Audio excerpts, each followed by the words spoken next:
नाज़रीन तहफ़्फ़ुज़ सिंध रैली जो है कराची प्रेस क्लब ॾांहुं वञी रही है। असां इन रैली में मौजूद सियासी समाजी अगवाननि ऐं क़ौम परस्त अगवाननि सां ॻाल्हि ॿोल कंदासीं। इमरान खान जहिड़ी तहसुब परस्त सरकार सिंध जी वहदत ते वार करे जॾहिं मुराद शाह जहिड़ो वज़ीर आला सिंध जो तहफ़्फ़ुज़ न करे सघे, जॾहिं सिंध गुरबत जी बाहि में मरे, गैर मुल्की कब्ज़ो कनि त असां धरतीअ जे तहफ़्फ़ुज़ जे लाइ निकिता आहियूं।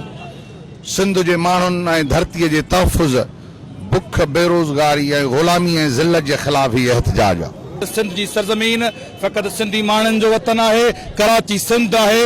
असां सभई पंहिंजे धरती माउ सां तजदीद अहद वफ़ा जो वचन वरजाइण लाइ सिंध जा गैरतमंद पुट थियूं, ॿार बच्चा बुज़ुर्ग अॼु लखनि तइदाद में हिकु भेरो ॿीहर दुश्मनान सिंध खे ॿुधाइण आया आहिनि त सिंध जी जाग्राफ़ी वहदत, सिंध जे वसीलनि, सिंध जी तारीख़, सिंध जी मोहबत, सिंध जी सियासत, उन ते सिंधी माण्हुनि जो पहिरियों हक़ आहे। सिंध सिंधियुनि जी आहे, सिंध जा वारिस मालिक असां सिंधी आहियूं ऐं सभु सिंधी इन ॻाल्हि ते मुतफ़िक़ आहियूं। सिंध जो हिकिड़ो इंच बि धारे माण्हू खे न ॾींदासीं। अॼु तव्हां ॾिसो था त समूरी कराची मुरकी रही आहे ऐं समूरी सिंधी क़ौम गैरतमंद क़ौम जेका आहे उहा सिंध जे विरहाङे जे ख़िलाफ़ उथी खड़ी थी आहे। सिंध जो विरहाङो सिंधी क़ौम गैरतमंद क़ौम आहे जेका कॾहिं बि क़बूल न कंदी। असां सिंध खे हिकिड़ो तारीख़ी वतन था सम्झूं। अॼोको माण्हुनि जो एहतजाज जेको इहो साबित थो करे त सिंध जे ख़िलाफ़ जेको बि साज़िश कंदो, सिंध जा माण्हू, सिंधी क़ौम उन जे ख़िलाफ़ मुतहद बि आहे, उन जे ख़िलाफ़ रद अमल बि ॾेखारी। सिंध खे विरहाइण जूं ॻाल्हियूं कनि था, उहे पंहिंजूं अखियूं खोले चश्मा विझी ॾिसनि त सिंधी केतिरो क़ाबिल आहिनि, पंहिंजी धरती माउ ते ज़रो बि बर्दाश्त न कंदा आहिनि। अॼु लखनि जी तादाद में सिंध जा पुट अॼु कराची प्रेस क्लब ते इहो फरूक नसीम ऐं सिंध जे नमक हरामनि खे इहो ॿुधाइण आया आहिनि त सिंध हज़ारनि सालनि खां हिकु ऐं हिकु रहंदी, कराची सिंध आहे ऐं सिंधियुनि जी हूंदी।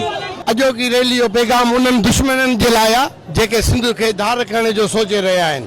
असां सिंधी सम्झूं था त इहा तासुब परस्ती असां सिंधियुनि सां ऐं हर टाइम हर वक़्तु कई वेंदी आहे। असां उन माण्हुनि खे ॾेखारणु था चाहियूं ऐं हिन रैलीअ जे थ्रू उन्हनि सभिनी माण्हुनि खे ॿुधाइण था चाहियूं त असां सभु सिंधी हिकु आहियूं ऐं हमेशह हिकु रहंदासीं। नाज़रीन जी सिंध महाज जी तहफ़्फ़ुज़ Sindh rally Karachi press club ते पहुची पंहिंजी पुॼाणी ते पहुती आहे। रैली में मौजूद क़ौम परस्त अगवाननि, सियासी समाजी अगवाननि जो इहो चवणु हो त हर सूरत में पंहिंजी सिंध अमर जो तहफ़्फ़ुज़ कंदासीं। कैमरामैन जावेद जॉन सां गॾु रज़ा कासी, अवामी आवाज़ टीवी कराची। विज़िट कयो अवामी आवाज़ मीडिया ग्रुप जी वेबसाइट awamiawaz.pk